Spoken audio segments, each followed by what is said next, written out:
Olá, queridas e amáveis pessoas da internet, sejam bem-vindas a mais um vídeo nesse canal, mais um react, dessa vez ao Quadrinhos na Sarjeta, o corte do Quadrinhos na Sarjeta, né? O Brasil é punitivista e confunde justiça com castigo físico.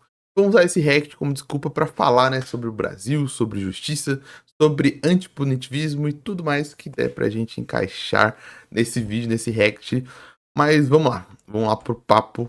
E eu acho que é um papo muito bom e muito interessante a gente ter cada vez mais, né? Sobre o que é justiça. Só que ao mesmo tempo é um papo muito difícil. Eu acho que o vídeo vai para essa linha. Entendo também. E com certeza vai ser para essa linha, porque a gente tem essa muita dificuldade no Brasil de a gente conversar realmente sobre justiça, sobre processos de punições. E principalmente sobre uma coisa que a gente está precisando há muito tempo, que é reforma, né?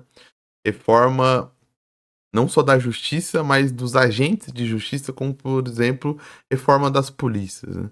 Não entenda como extinção de um grupo de pessoas que está preparado para investigar e proteger os cidadãos. Não é isso. Eu acho que é difícil, principalmente na sociedade que a gente tem organizada no momento, você não ter um grupo. Só que quando se fala sobre reforma da polícia, as pessoas acham que não vai existir nada. Não vai ter nada, não vai ter polícia nenhuma. Não, reforma da polícia é só a gente excluir, por exemplo, polícia militar, que é um bagulho que não existe em muito lugar. Provavelmente a galera conservadora ama alguns países aí da Europa. Vá para esse país, você vai ver que existe polícia judiciária, polícia federal e olha lá. Sabe? Você vê documentários de true crime na Netflix da Europa, você vê que nunca tem um policial militar, nunca tem uma instituição chamada polícia militar. Isso é nosso da ditadura, a gente carrega até hoje por conta da ditadura. E pensar que quanta coisa a gente não carrega há muito tempo, né? Um dos problemas, já queimando pauta e antes de reagir, né? Um dos grandes problemas do final é porque a gente carrega muita coisa ainda do nosso passado e a gente não resolveu. A gente não resolveu questões pendentes do nosso passado ainda. E a gente ainda tá colhendo essas coisas, porque a cultura do Brasil foi varrer tudo para debaixo do tapete.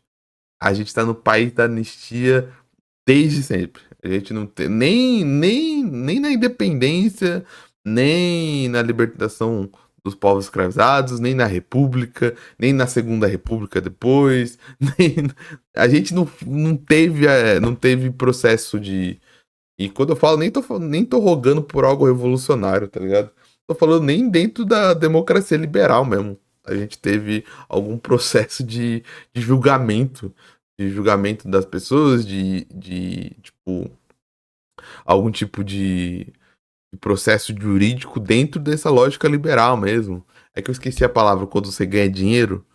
Nem esse dinheiro teve, por exemplo, para as famílias, por exemplo, que passaram por processo de escravidão. Tô falando que isso resolve a questão? Não. Só tô falando que, tipo, nem num processo revolucionário e nem dentro das instituições liberais comuns que a gente tem no mundo capitalista teve algum tipo de processo do Brasil. Isso que é o problema, né?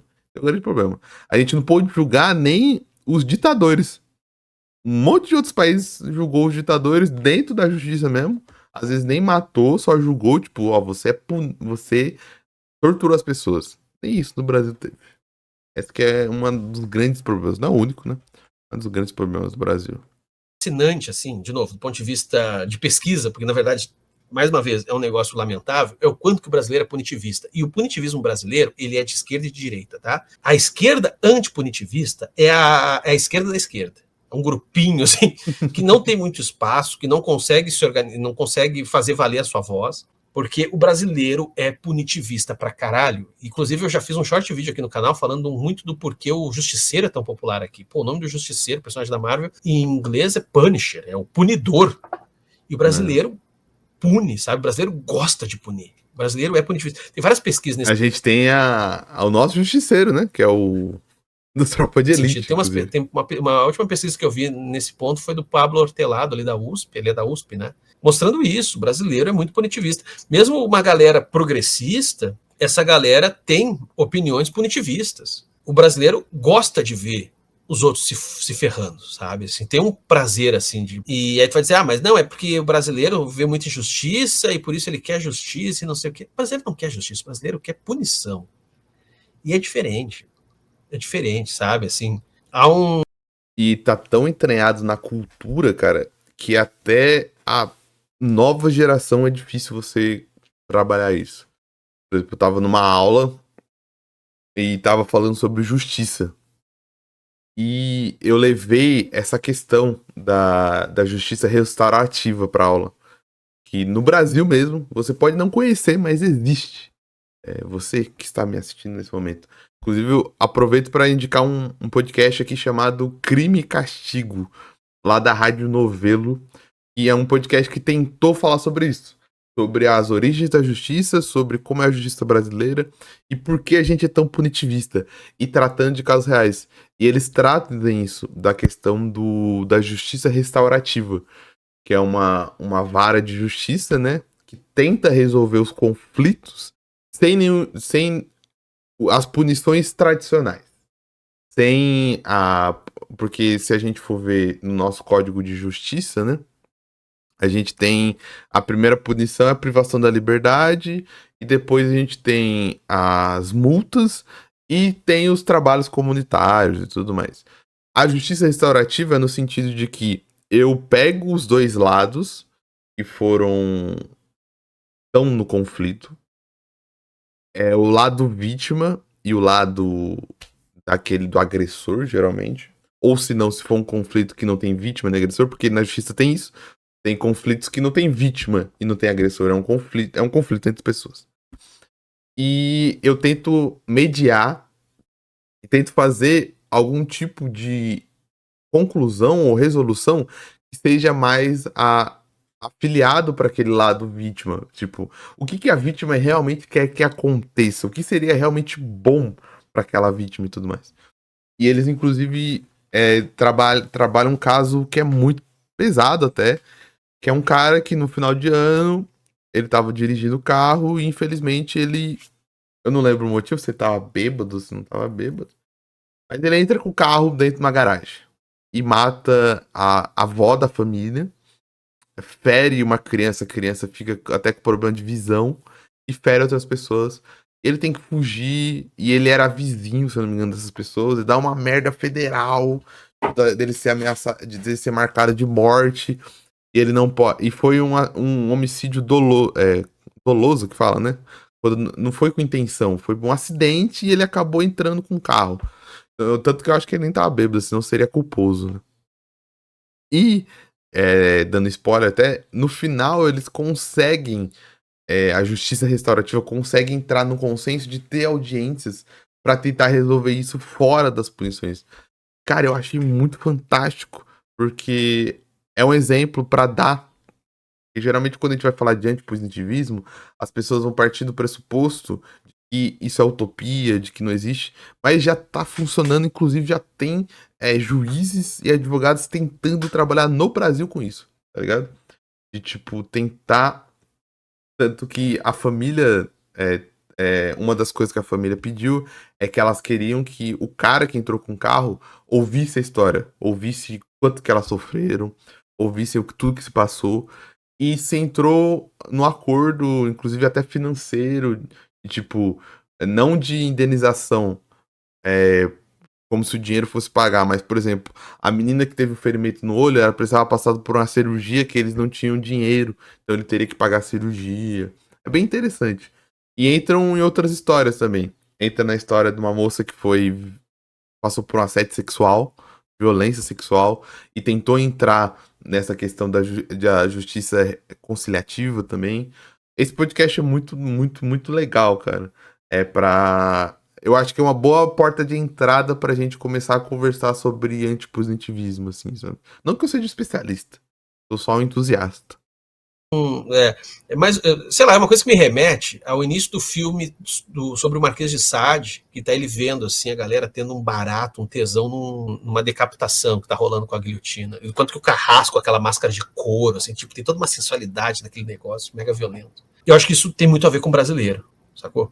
E isso é um paradoxo do Brasil, tá? Porque o Brasil gosta de dizer, a gente é a terra da impunidade, mas todo mundo gosta de dar jeitinho em tudo. O jeitinho é uma maneira esperta de você lidar com os problemas ou com as nuances dos problemas na Gosto de sociedade. levar vantagem Então a em gente tudo. quer punição, mas a gente não quer.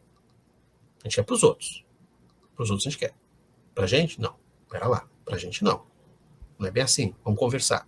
A pessoa, deixa eu só responder isso aqui que é legal. Não é consequência da escravidão? É. A principal hipótese de quem pesquisa isso é que o punitivismo brasileiro tem a ver com a organização escravocrata do Brasil. A gente não pode esquecer também que o Brasil é um dos países que mais tortura suas crianças, tá? Isso é uma coisa horrível sobre o Brasil. E tu pode ver que até hoje tu tem, eu vou falar isso de maneira bem assim, tranquila. Até hoje tem arrombado, pau no cu, filho de uma puta, bosta, que acha um troféu ter apanhado dos pais quando era criança. Não, cara, isso não é um troféu, sacou? Ah, mas eu cresci normal. Olha, só o fato de tu achar isso um troféu e tu dizer que cresceu normal é sinal que tu não cresceu normal. Tá entendendo? Ah, mas hoje eu sou um cidadão de bem que paga minhas dívidas e não sei o que, não sei o que, não sei o que. E você acha normal, você quando criança, ter sido espancado, ter levado porrada. Ah, não, mas foi só um chinelo de Havaiana que eu apanhava de vez em quando, não sei o que. De novo, achar isso normal é algo que diz muito sobre nós como sociedade. E isso, para quem pesquisa, tem a ver, sim, com a herança da escravidão. A ideia de que se disciplina o outro a partir do castigo físico, a partir da tortura. E claro, né? Você vai ter versões brandas disso, uma chinelada na bunda, um tapa na bunda, até, de fato, coisas horrorosas. Mas notem como isso perpassa. Ajoelhar no milho ou violência simbólica, né? De, tipo, colocar a criança... Ó, você vai ficar olhando pra parede com esse com esse chapéuzinho de papel até quando eu quiser, tá ligado? As relações no Brasil. E isso é tão enraizado ideologicamente na gente que tem horas que a galera simplesmente não se dá conta. Não se dá conta. Mesmo gente de esquerda, progressista, super defensor das minorias e piriri pororó, e acha que a solução é cadeia. Às vezes a pessoa... tanto que eu nem terminei a história de falando, né? Eu falei... Puta, parei num frame horrível. Eu falei disso, do crime e castigo, porque eu levei pros alunos, assim, e foi... Não foi surpreendente, porque... Uma das coisas de dar aula é que você não pode ter expectativa, senão você se frustra muito. Tem que estar sempre pronto para a reação, conversando a reação dos alunos. Os alunos mais jovens, e até alunos que são mais, tipo, progressistas, assim, eles reagem de uma maneira mais assustada, assim, de tipo, como assim, a gente não vai prender? A gente não vai levar pra cadeia? A gente não vai... tipo, porque tá tão enraizado, assim, que até na juventude já estão com esse software instalado. E crime é castigo e é isso. Você cometeu um crime, você vai ter um castigo e é isso. Porque eles foram criados assim, né? Ninguém... Não teve uma criação de diálogo e tudo mais. E não porque... Não tô falando que os alunos são ruins, não. Os alunos são maravilhosos. E nem que os pais são ruins, os pais são maravilhosos também. Só que estão, assim como eu, dentro desse contexto também. Não é que eu não estou também. A primeira vez que eu ouvi na primeira vez que eu vi sobre antipositivismo, eu lembro que foi até num vídeo do Meteoro, de anos atrás até. Tipo, eu também achei bizarro. Tipo, como assim a gente não vai prender? Vai resolver de outra maneira? Mas como assim, parceiro? um mortal carpado. Não, as cadeias hoje só servem para colocar preto e pobre, mas tem que botar os ricos mesmo, enclausurar e esses ladrão, não sei. A cadeia é solução, seja inclusive para os ricos corruptos, assim, é solução, sabe? E muito se começa a fantasiar quando a gente está diante dessas situações com tortura mesmo, sabe? Uma coisa que parou de se falar, mas até pouco tempo se falava, é o seguinte: ele é estuprador, quero ver agora ele virar mulherzinha no presídio, vai virar mulherzinha dos outros, se fudeu, quero mais. Vocês estão entendendo? Reparem, toda a nossa busca por justiça passa pelo castigo físico. Nosso imaginário de justiça, ele passa sempre pela ideia de punição via castigo físico. De novo, isso foi enraizado em nós, provavelmente, e principalmente, pela escravidão. Porque a gente não pode esquecer que o Brasil teve um modelo de escravidão muito diferente dos Estados Unidos. Os Estados Unidos é um país mega segregador. O racismo nos Estados Unidos, vocês podem ver até mesmo nas séries, nos filmes que vocês consomem. O racismo nos Estados Unidos está nessa coisa assim de vamos separar. Que agora está tendo esse esforço aí que eles chamam de cultura woke, de voltar a integrar. Mas reparem, né? É dos Estados Unidos que vem um termo completamente bizarro, né? Para quem frequenta sites duvidosos, que é sexo interracial, né? Como se tu estivesse botando, na verdade, um poodle e um Doberman. Quer dizer, porra, tadinho do poodle. Pra vocês entenderem. Nos Estados Unidos, dos Estados Unidos a gente vê séries que só tem famílias negras, séries que só tem famílias brancas, sabe? Essa coisa de criar todo um setor do entretenimento para pessoas negras ou de pessoas negras para pessoas negras e vice-versa, né? A branquitude que domina principalmente. No Brasil isso é mais embaralhado, o que dá a falsa sensação de que o Brasil vive uma democracia racial. Não é verdade. É que no Brasil, eu estou chutando esses números de cabeça, tá, gente? Se alguém me corrige depois, seja nos comentários, seja aqui mesmo na live. Os Estados Unidos chegou até acho que uns 15% de escravos negros. O Brasil teve mais de 50%. O Brasil teve muito mais escravo, proporcionalmente falando. Então, aqui no Brasil... A população, se eu não me engano, a última vez que eu vi foi 13%. Que, tipo, a população negra americana era de 13%. Para simplesmente não acontecer vários quilombos dos Palmares, para simplesmente não acontecer dos negros tomarem o poder, o que se fazia aqui no Brasil? Uma lógica de ascensão de carreira. Isso também explica por que o brasileiro acredita tanto em meritocracia, porque a meritocracia no Brasil também é referente ao período da escravidão, ao período escravocrata. Porque uma maneira que você tinha de manter os escravos sob controle era dando para eles um plano de carreira. O Brasil tinha plano de carreira, informal pra cacete, mas era um plano de carreira. Então era aquela coisa, se você é um escravo muito rebelde, cara, tu vai cortar cana no sol até não poder mais, teus filhos não vão ter regalia, etc, etc. Se você já é mais legalzinho, quem sabe você vem trabalhar na casa grande, você já fica na cozinha, você fica limpando o chão, já não é ter que trabalhar no sol a pino. Às vezes teus filhos já podem ficar brincando por ali, por cá, por acolá, ganha uma caminha melhor ali na senzala, ou às vezes você separa de... Ou até ficar livre, muitos escravos ficaram livres, né? Tipo, por conta desses trabalhos, ficavam livres, mas no final, até a liberdade era falsa, porque dava liberdade pra ele, porque sabia que ele ia ter que continuar trabalhando lá, porque ele vai ser livre e vai trabalhar onde? Ele continuar trabalhando. Para outra, tem uma que tem mais condições, outra tem menos, serve para castigar, para dizer para quem não se comporta. E o plano de carreira mor, né? O principal era ser alforreado. Então se comporta. Se você se comportar, quem sabe um dia eu aqui branco, gente fina, eu te deixo você ser livre.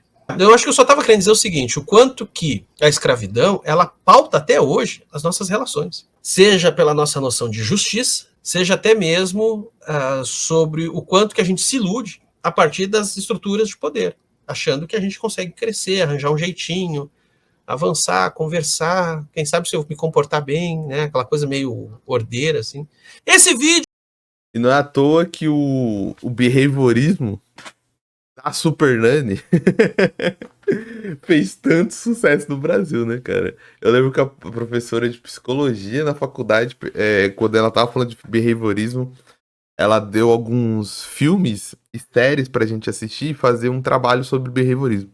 E uma das coisas que ela recomendou é que você podia escolher. Era um episódio de Black Mirror, era o Laranja Mecânica, o filme, era Super Nani e tinha mais alguma coisa. E o Super Nani faz muito sucesso por causa disso, né? Super Nani é uma educação altamente através de reforço negativo e reforço positivo. E os reforços negativos são punições. Você vai ficar sem brinquedo, você vai perder o prêmio, ou você vai ficar no cantinho da disciplina. E se você fizer tudo certo, você vai ganhar o adesivinho, você vai ganhar brinquedo, você vai ganhar comida e é isso, né? E só voltando naquela questão do racismo no Brasil, é por isso que o racismo no Brasil é tão ou mais violento quanto em outros países, cara. Porque essa falsidade da integração fez com que a população em si achasse que somos todos iguais, que racismo não existe, e aqui é uma democracia, que todo mundo é igual. Porque até no entretenimento, o negro tem algum lugar. Só que qual é o lugar do negro? É sendo motorista, é sendo empregado doméstico, ou só se não for um ator negro muito de ponta. Aí tem alguns poucos que conseguiam papéis em novelas, eu tô falando novelas mais antigas, como Lázaro Ramos e tudo mais. Mas na maioria das vezes era esses papéis. Mas como o negro tava ali, essa falsa sensação continuava. De que não, pô, tem ator negro ali, ó, o Tony Tornado ali, ó o Lázaro Ramos ali, ó a Thaís Araújo ali, tem novela. Você vai falar que tem racismo no Brasil? Daí isso faz com que o racismo ele fique tão enclausurado, com uma fantasia tão boa e tão bonita, porque já tá instalado na cabeça do brasileiro isso, que pra você falar sobre racismo e pra você falar apontar esses erros, apontar essas questões, apontar essas violências é muito, muito, muito, muito, muito mais difícil. A pessoa que vai falar sobre racismo, ela tem que fazer uma tese de doutorado gigantesca. Tô usando doutorado aqui como exemplo, sabe? Mas eu tenho que usar 1000 exemplos, eu tenho que falar sobre 1000 coisas, eu tenho que ser um cara super estudado, eu tenho que ter todos os argumentos na minha mão, eu tenho que ter 1000 respostas, porque senão eu sou um vitimista. E mesmo assim, se eu tiver todas as respostas, eu sou um vitimista. Todo mundo igual. Por isso que o racismo no Brasil é tão, tão, tão violento. Porque ele é um racismo que nem a pessoa que tá sofrendo a violência consegue se defender dele. Senão ela é uma vitimismo. Senão ela só não tá se enquadrando. Não, é isso aí, você tá chorando demais, aqui não tem racismo. Por isso que o racismo no Brasil é tão violento. Tão violento. E tão diferente de outros países, como, por exemplo, nos Estados Unidos. Não tô falando que a população negra nos Estados Unidos não sofre, sabe? Mas é muito, muito, muito, muito, muito, muito diferente. E não é à toa que aqui é tão diferente que pessoas aqui, quando querem é, lutar por essa falsidade, que aqui não tem racismo, falam, não, racismo é lá nos Estados Unidos, aqui não tem racismo, não. Não, cara, aqui é um racismo, uma estrutura racial muito, muito diferente. Vou ficando por aqui. Se você gostou desse vídeo, não esqueça de deixar seu like, não esqueça de se inscrever, não esqueça de se inscrever e deixar seu like lá no canal do Corte das Sarjetas também. E não se esqueça que se tudo der certo, tem vídeo quase todo dia aqui nesse canal. Por isso, se inscreva, me ajude aí no engajamento, beleza? Até uma próxima e